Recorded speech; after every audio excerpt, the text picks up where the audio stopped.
Alright, so you didn't like the movie. Writing, cheesy. Effects, trash. Acting, embarrassing. But what are you gonna do about it? You could complain online, you could go watch something else, but no. You're gonna fix it. Watch it 7 more times, figure out what's wrong with it, cut out the bad scenes, reorder stuff so it makes more sense, fix the audio, add new special effects, upload it back online, but don't get copyright struck by the studio. After a couple hundred hours of work, the movie is better, or at least it's different. Congratulations, you just made a fan edit. A fan edit is an alternate cut of a film made by a fan or somebody who's not a professional who had something to do with the making of the movie in the first place. This is Hal 9000. For the last 22 years, he's been editing together his own versions of movies, mainly working on his vision of Star Wars. Hal cuts out and rearranges scenes, brings in new dialogue and sequences, and he's gotten pretty good at it. With 15 movies under his belt, Hal is one of the most well-known in an online community of fan editors who share a unique hobby of sanding down and adding sparkle to their chosen movies. Some try to fix a disappointing movie, some restore lost material, and others completely restructure content to the point where the result is an entirely new experience. Despite the wide range of goals and styles in these fan edits, the editors do have one thing in common. They're not in it for the money. Editors can't profit on their work, and they can't even distribute it openly on the internet. If they did, studios might claim piracy and shut them down. All of fan editing is kind of a legal gray area. The legality of distributing fan edits has not really been tested. Not only do they distribute their work for free and keep it on the down low, they also require their audience to have the original Blu-ray or subscription before they can watch their edits. The expectation is that you would own the source material so that you are not acquiring the fan edit as a substitute for purchasing the original yourself. Despite all these hurdles, fanedit.org documents over 3,000 edits in their database, and the community is still growing. For pretty much every disappointing Hollywood release, there's a version created by this underground community that's a whole lot more watchable. They're all in it for the love of the game, or the hate of the game. You don't spend countless hours fixing a movie if you already love it start to finish. Even from the very beginning, fan editing came from a feeling of disappointment with the movie. It's finally here, Star Wars Episode 1, The Phantom Menace. For some people, seeing this movie is just short of a religious experience. You have the most anticipated movie maybe ever up to that point, Phantom Menace. Many people felt disappointed by it. I think I deserve a public apology from George Lucas. And it's also around the time that consumer level video editing software and the internet, all those factors kind of converging in the Phantom Edit. A mysterious fan-made alternate cut called the Phantom Edit surfaced online. The editor cut out any scenes that he felt were boring or childish, and people were impressed. Most point to this as the beginning of fan editing. In the following years, dozens of movie fan edits from amateurs and film professionals hit the web. From these humble beginnings on the nerdiest corners of the internet, fan editing exploded in popularity as hundreds of fans worked on creating the ideal versions of their favorite movies and shows. Many fan edits out there. If there's a movie franchise that you are interested in, chances are somebody's done something with it and, you might enjoy it. A group called Maple Films cut the 3 Hobbit movies, which were based on a single book, into one film to make it a much more streamlined experience. If you go by the metrics on fanedit.org, this is the most popular edit of all time. Or take Bateman Begins, a mashup of American Psycho and Batman Begins. So we have Bruce Wayne who just goes out and is a serial killer at night. Not just that someone came up with that idea and made it like a little poster for it or something, but no, it's a real movie. You can watch it. Someone made it. These edits take a lot of work. Hal's edit of The Force Awakens makes this simple change. Why are we here again? Get your droid on a clean ship. Clean.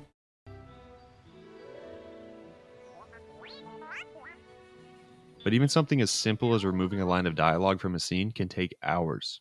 Hunt down outdoor atmosphere, BB-8 sound effects, footsteps, just, go over it a couple of times, make an afternoon out of just making that one change. And when one edit takes a day, a whole movie can take years. One editor named Adawan made hundreds of tiny changes to the original Star Wars, revamping special effects and fixing tiny errors that the average person would never notice. Then he spent the next 8 years on The Empire Strikes Back, and for the last 9, he's been working on Return of the Jedi. Besides improving every lightsaber, laser, and engine with updated effects, Adawan built his own miniatures to replace some poorly aged background paintings, and he's even filmed additional scenes on incredible handcrafted sets to expand the space battles. This stuff takes some serious dedication. Some edits push the boundaries of a movie to an unrecognizable level. If you like existential think pieces, an edit called Cosmogony cut together 17 films, including 2001, Apocalypto, Jurassic Park, and an Earth documentary to create an overarching narrative about humanity's struggle with nature. If that's not your style, there's also Robots vs. Kung Fu, an edit that turns The Matrix into a cheesy, low-budget martial arts movie. Besides the quirky art pieces, most fan editors work on titans of pop culture, the movies that have dedicated fan bases and huge cultural impact. To their fans, these franchises aren't just media to consume and be done with. They're a hobby, a subculture, and even a lens through which they interpret the world. So, devoted fans have such an attachment to their franchises that the released products are bound to be underwhelming. And when things on the screen don't match up with the way they look in fans' imaginations, they take ownership of the stories in a way that's so much more than pure consumption. Fan editing is an art form that can be born from love and hatred for the original material. Most fan edits are seeking to save a movie that the editor didn't enjoy. That's a weird form of art, right? Most fan work, from fan fiction to fan art, celebrates the work it's based on, but fan edits sort of try to pull the work apart and scrape the salt off. I have a confession to make. For 4 or 5 years, I was obsessed with fan edits. Instead of doing normal teenager things like skateboarding or having friends, I was planning how to fix broken movies. I wanted to make my own edits, then fix the logos, then fix the posters, then make my own box sets. I was going to take ownership of the stories, make them fit together in a way that made sense to me. I remember sitting in the theater to watch The Last Jedi, focusing on what cuts I was going to make and where the story didn't work, without simply trying to enjoy it in the first place. I realized I could never perfect a movie, no matter how many band-aids I covered it with. Fan editing is better as an exercise in filmmaking, in structure, in character, and in special effects. It's better as something that's made out of an appreciation for the original product instead of a hatred of it. You're editing a movie because you enjoy it or you care about it. Otherwise, what would be the point? You pick up the tools to go about making a fan edit of it because you do see the potential there. You do want to improve it. It kind of forces you into a constructive attitude. It's an obsessive, sometimes isolating, unrewarding hobby, but that's art. And even though fan editing is a pretty new form of art, it has its roots in much older traditions. Fan editing in some ways does parallel, how stories tend to change and develop organically in being retold and passed around. The ancient Greek myths were oral traditions for hundreds of years before they were written down, and every storyteller had their own interpretation as they told them. The Brothers Grimm took local fairy tales and adjusted them to tell new morals and make them more suitable for children. George Lucas's first drafts for Star Wars were lifted word for word from Flash Gordon. And no, that's not really the same thing as fan editing. But the point is that for as long as stories have existed, people have been analyzing them, taking them apart, and making them their own. Maybe the only reason Shakespeare never made a fan edit is that the technology didn't exist yet. Even as recently as 30 years ago, to edit a Hollywood movie and redistribute it back for other fans to see would have been almost unthinkable. As technology progresses, more people have more powerful tools at their disposal. The internet and modern editing software means that today, you can take your favorite films into your own hands. And with generative AI software growing more realistic, the changes you can make grow more extensive. AI overdubbing and deepfakes are powerful and rapidly improving tools that were unusable just a few years ago. There's lots of fan editors and tech enthusiasts who look forward to a day when they can create entire movies from a few prompts. I'm not so sure. AI is a bad tool to make a movie from scratch. The artistic expression gets lost, and you end up with an unsettling imitation of existing material. I need the artifact. Tunoka, this. So you don't want to play nice? What if I let the Empire know about your illegal operation? I think he's over here. AI can't create true art. It just imitates. But for fan edits, seamless imitation is kind of the goal. Even I have to admit, dropping in an AI-generated change that doesn't look out of place in the original movie is totally doable. I haven't had any qualms about incorporating small bits of, AI-generated voice work when it feels necessary.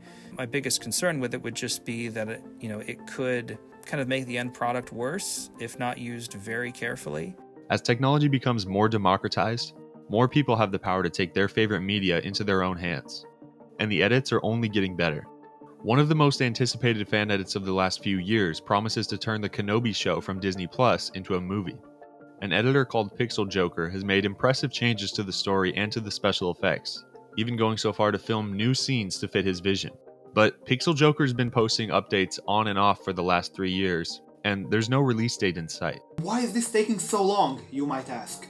It can be a lot of work, require a lot of patience to really see all the practical, tedious aspects of bringing a finished product all the way through to the end. The truth is, most planned fan edits never get made. There are hundreds of edits that looked exciting and creative that ended up abandoned by the editor, and you can't blame them. Fan editing is not the most rewarding hobby you could choose. When they release an edit, the most payment that an editor can expect to receive is a few thank yous and thumbs up from the internet. There's really no way for fan editors to release high quality work quickly, because they could never keep up with the pace of a movie studio with billion-dollar budgets and full creative teams. But even though they don't have the same resources or control over the movies, fan editors do have one advantage over Hollywood. They aren't driven by profit. They don't need to listen to executives in suits telling them they need to rush production, set up spin-offs, or give certain actors more screen time. The fan editor tries to fix the movie with a much clearer vision than the studio that made it in the first place. This means that sometimes when fans recut movies, they do it better. And when their skills are on par with professional movie studios, every once in a while amateur editing can be a gateway to Hollywood. For example, an editor called Harmy is known for creating the Despecialized editions of Star Wars, where he used video editing and special effects techniques to recreate the original trilogy as it first appeared in theaters. While he couldn't be paid for his hundreds of hours of work, the experience and attention Harmy got from the Despecialized editions landed him work in the special effects industry, where he's since worked on Blade Runner, Wonder Woman, and other Hollywood releases.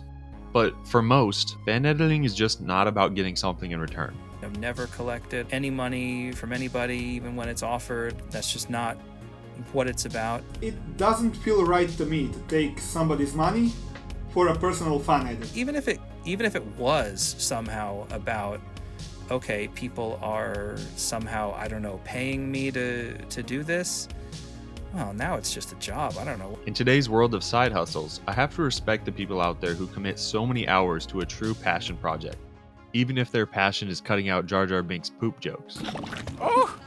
Your favorite movie might not be in theaters. It might be hiding on the internet, waiting to be discovered. Or maybe you'll make it yourself. Big thank you to Hal 9000 for sitting down with me to talk about his work. If you're interested in watching his movies or any other fan edits, you're going to have to do a little searching on the internet, but they're not too hard to find. And thank you for watching. Subscribe and stuff.